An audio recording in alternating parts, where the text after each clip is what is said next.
بسم اللہ الرحمن الرحیم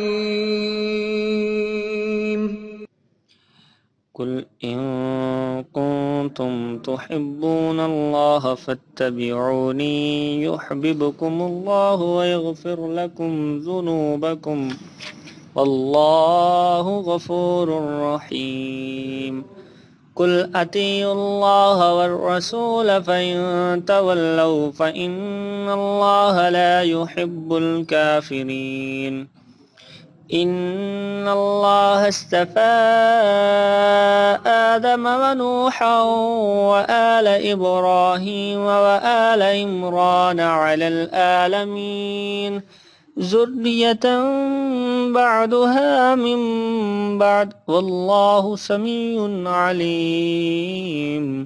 اے پیغمبر، لوگوں سے کہہ دو کہ اگر تم اللہ کو دوست رکھتے ہو تو میری پیروی کرو، اللہ بھی تمہیں دوست رکھے گا اور تمہارے گناہ معاف کر دے گا، اور اللہ بخشنے والا ہے، مہربان ہے۔ کہہ دو کہ اللہ اور اس کے رسول کا حکم مانو، پس اگر وہ نہ مانے تو اللہ بھی کافروں کو دوست نہیں رکھتا۔ اللہ نے آدم اور نوح اور خاندان ابراہیم اور خاندان عمران کو تمام جہان کے لوگوں میں سے منتخب فرمایا تھا، ان میں سے بعض کی اولاد تھے، اور اللہ سننے والا ہے، جاننے والا ہے۔ إذ قالت المرأة عمران رب إني نذرت لك ما في بطني محررا فتقبل مني إنك أنت السميع العليم فلما وضعتها قالت رب إني وضعتها أنثى والله أعلم بما وضعت وليس الذكر كالأنثى وإني سميتها مريم وإني أعيذها بك وذريتها من الشيطان الرجيم۔ وہ وقت یاد کرنے کے لائق ہے جب عمران کی بیوی نے کہا کہ اے پروردگار، جو بچہ میرے پیٹ میں ہے میں اس کو تیری نذر کرتی ہوں، اسے دنیا کے کاموں سے آزاد رکھوں گی، تو اسے میری طرف سے قبول فرما، تو سننے والا ہے، جاننے والا ہے۔ پھر جب ان کے ہاں بچہ پیدا ہوا تو کہنے لگی کہ پروردگار، میرے تو لڑکی ہوئی ہے، جبکہ اللہ خوب جانتا تھا جو ان کے ہاں ولادت ہوئی تھی، اور نہ ہوتا لڑکا مانند اس لڑکی کے۔ اور کہنے لگی میں نے اس کا نام مریم رکھا ہے، اور میں اس کو اور اس کی اولاد کو شیطان مردود سے تیری پناہ میں دیتی ہوں۔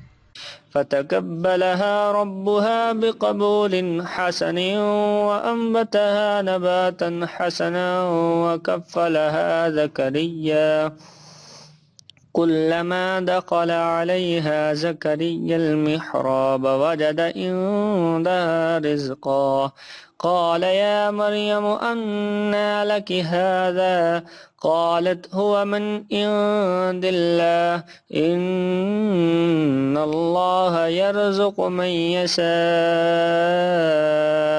بغير حساب هنالك دعا زكريا ربه قال رب هب لي من لدنك ذرية طيبة إنك سميع الدعاء۔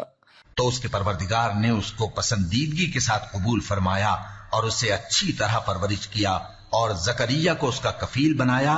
زکریا جب کبھی عبادت گاہ میں اس کے پاس جاتے تو اس کے پاس کھانا پاتے۔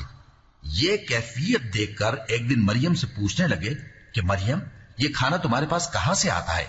وہ بولی کہ اللہ کے ہاں سے آتا ہے، بے شک اللہ جسے چاہتا ہے بے حساب رزق دیتا ہے۔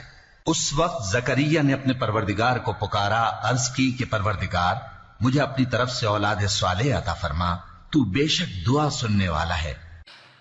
فنادته الملائكة وهو قائم يصلي في المحراب أن الله يبشرك بيحيى مصدقا بكلمات من الله وسيدا وحسورا ونبيا من الصالحين قال رب أنى يكون لي غلام وقد بلغني الكبر وامرأتي آقر قال كذلك الله يفعل ما يشاء قال رب اجعل لي آية قال آيتك ألا تكلم الناس 3 أيام إلا رمزا واذكر ربك كثيرا وسبح بالعشي والإبكار. چنانچہ وہ ابھی عبادت گاہ میں کھڑے نماز ہی پڑھ رہے تھے کہ فرشتوں نے آواز دی کہ زکریا، اللہ تمہیں یحییٰ کی بشارت دیتا ہے جو کلمۃ اللہ یعنی عیسیٰ کی تصدیق کریں گے اور سردار ہوں گے اور عورتوں سے رغبت نہ رکھنے والے اور ایک پیغمبر یعنی نیکوکاروں میں ہوں گے. زکریا نے کہا اے پروردگار، میرے ہاں لڑکا کیوں کر پیدا ہوگا کہ میں تو بڈھا ہو گیا ہوں اور میری بیوی بانجھ ہے. فرمایا اسی طرح اللہ جو چاہتا ہے کرتا ہے. زکریا نے کہا کہ پروردگار میرے لیے کوئی نشانی مقرر فرما دے. فرمایا تمہاری نشانی یہ ہے کہ تم لوگوں سے 3 دن اشارے کے سوا بات نہ کر سکو گے، تو ان دنوں میں اپنے پروردگار کی کثرت سے یاد اور صبح و شام اس کی تسبیح کرنا.